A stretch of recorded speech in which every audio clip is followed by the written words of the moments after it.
आजिर Odia रोसई tips गुड़िक समस्ते मन रखु आसतु डेरी न करके सुंदर भिडियोटी को आम आरंभ करवा और बढ़िया बढ़िया टिप्स गुड़िक जाना। बैगण को पोड़ा समय बैगण उपर टिके तेल लगातु। यह द्वारा बैगण भल भाव पोड़ी थाए एवं चोपा भल भाव छाड़ी जाए। मसूर डाली रे अधिक प्रोटीन रही थाए। यही डाली रे पाखापाखि 18 भाग प्रोटीन रही थाए। तेणु निरामिष लोक माने मसूर डाली निहाती सेवन करने उचित। कला जीरा थंडा को भल करिबारे बहुत सहायकारी अटे। तेणु नाली चाहा तैयारी करबा समय कला जीरा मिसाइकी से फुटाइकी छाणिकी निहाती पियंतु। प्रत्येक दिन गोटे लेंबू एवं गोटे कंचा लंका निहाती खातु। यह द्वारा शरीर में विटामिन सी रो अभाव केबे मध्य रही न थाए। तरकारी रोषेई करबा समय 2 ରୁ 4टी भृषंग पत्र निहाती मसला मिसाइके कसंतु। यह द्वारा तरकारी बास्ना एवं स्वादिष्ट होगा सहित शरीर पाई मध्य बहुत हेल्दी होता है। जदि आपण पकुड़ी तैयारी करुछंती तो सेथिरे किछि अदा रसुण पेस्ट एवं गोटे चुटकी खाइबा सोडा एवं भृषंग पत्र निहाती मिसांतु। यह द्वारा पकुड़ी अधिक स्वादिष्ट होता है। ता सहित पकुड़ी रे मिसिथिबा अदा रसुणर बास्ना बहुत भल आसी थाए। जदि आपण मानकु भिडियोटी भल लागु थाए तेबे निहाती आपण माने कमेंट रे आपणको गाँर ना निहाती लिखंतु। आपण माने केउ जिल्लार ओडिशार केउ जिल्लारू एवं केउ गाँरु भिडियोटी देखुछंती निहाती कमेंट रे जणेबे। आ भिडियो गुडी छोटिया लाइक करिवे। वर्षा दिने मसला को खराब हेबारु बचेबा पई हेले आपण कोन करिवे ना मसला गुडी को काचो जार रे स्टोर करके रखिबे। देखिबे मसला सब सुरक्षित होई कि रहिबो। सबु बेले सलाड किबा जेकोसी पनीपरिबा को बड़ आकार रे काटंतु। काहेकि ना छोट आकार रे काटिबा द्वारा पौष्टिकता कमी जाए।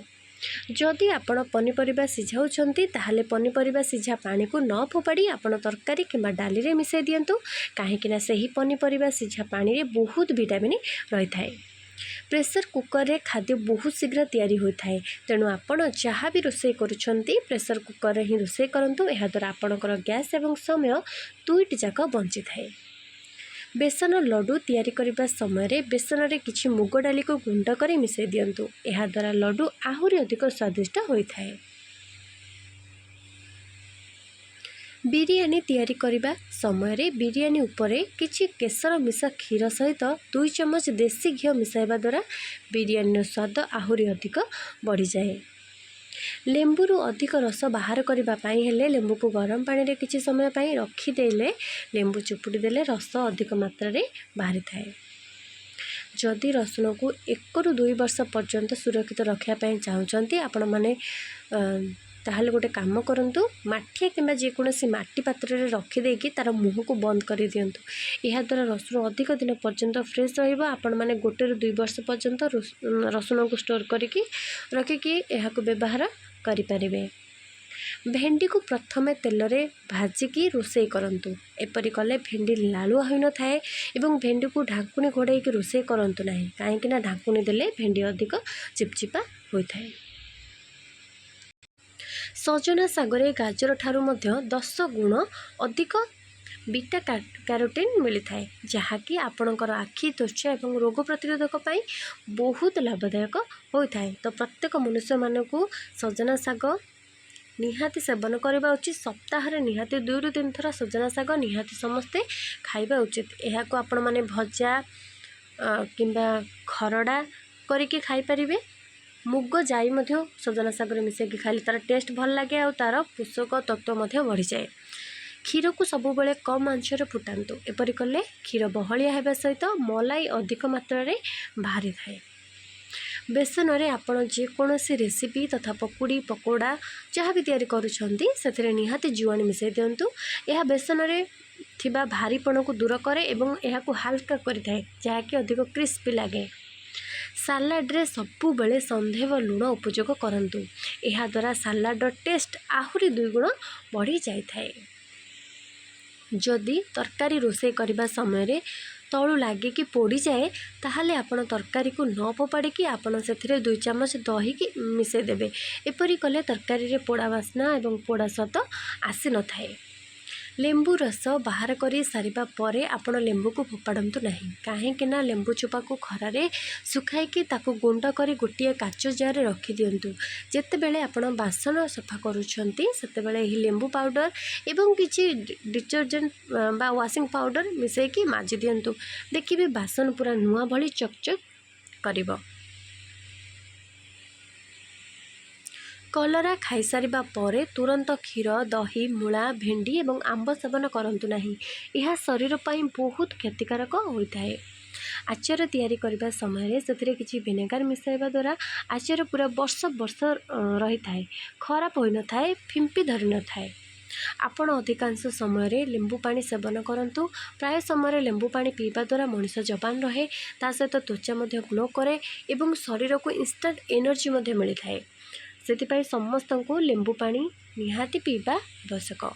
तरकारी पाई मसला कषिला बेले कम आंचरे कसंतु यह द्वारा तरकारी रंग और स्वाद भल आसी थाए। पनीपरिबा काटिबा पाई सब बेले काठर चॉपिंग बोर्ड रे काटंतु और व्यवहार करंतु कहीं मार्बल स्लैब रे काटिबा द्वारा छुरीर धार शीघ्र कमी जाए। खाद्य को बारंबार गरम करंतु नहीं कहीं खाद्य को बारंबार गरम कले खाद्यर पोषक तत्व नष्ट हो जाए। आपण जेकोसी खाद्य किंवा पकोड़ा तैयारी करुछंती ताहले खाइबा सोडा उपयोग कम करंतु बा करंतु नहीं कारण यह खाद्यर समस्त विटामिन को नष्ट करि थाए। ता सहित खाइबा सोडा पकोड़ा किंवा पूरी रे मिसाइबा द्वारा तेल मध्य अधिक टाणी थाए यार टेस्ट मध्य भल लागे नहीं। डालमा तैयारी पाई डाली को 15 मिनिट पूर्वर लुण पानी भिजाई रखंतु तापर प्रेशर कुकर रे रोषे करंतु एपरि कले डालमा शीघ्र होता है ता सहित गैस मध्य कम खर्च होता है। डालमा पाई छुंक तैयारी कर सारिबा परे तुरंत कटा धनिया पत्र देकी संगे संगे ढाकुणी घोड़ाई दिंतु ढाकुणी देवा द्वारा डालमार स्वाद एवं बास्ना सेमिति ही रही है। मीठा दही जमेबा पाई हेले क्षीर फुटिबा समय से किसी अल्प चीनी मिसाइबा द्वारा दही भल भाव जमी थाए ता सहित दही खटा मध्य होई न थाए। आपण जदि टमाटर चोपा छड़ाइबा चाहते ताहले टमाटो को हल्का तेल रे भाजिकी मध्य आपण अति सहजरे टमाटर चोपा को छड़ाई पारिबे। लंका गुंड को अधिक दिन पर्यंत सुरक्षित रखापी हेले से गोटे टुकुड़ा हेंगू मिसातु यह द्वारा लंका गुंड अधिक दिन पर्यंत फ्रेश रही थाए। कटा हो जाइथिबा आलू एवं बैगण कला न होगापाई आलू एवं बैगण को आप लुण पानी रे रखी दिंतु यह द्वारा आलू एवं बैगण कला पड़ी न थाए।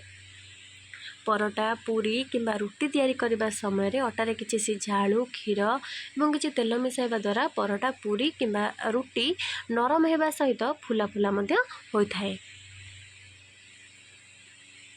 आजिर शेष टिप्स गरम तेल रे कंचा लंका देवा द्वारा तेल हाथ में पड़ी फोटका हो जाए तेणु सेमती नापी आप तेल अल्प लुण मिसाई कंचा लंका दिंतु देखिए यह द्वारा तेल आउ चारिआडे हो न थाए छिटिकी न थाए। आशा करुँची आपण मानक आज सुंदर सुंदर ओडिया रोषे टिप्स गुड़िक भल लगी जो मानक भी ये टिप्स गुड़िक भल लगे कमेंट आप निश्चय आपण स्थानर नाम लिखतु के गाँव वीडियो देखुं आपण गाँव नाम निहाती लिखतु आ वीडियो भल लगे निहाती वीडियो गोटे छोटिया लाइक करूँ। एमती शिक्षण वीडियो प्रत्येक दिन पाइबापी आम चैनल को सब्सक्राइब करूँ पाखे बेल नोटिफिकेशन को ऑन कर रखुँ यह द्वारा आम समस्त वीडियो जहाँ भी किसी चैनल अपलोड हो सर्वप्रथम आपण मैंने ही देखिए। आज एतिकी रही जय जगन्नाथ धन्यवाद।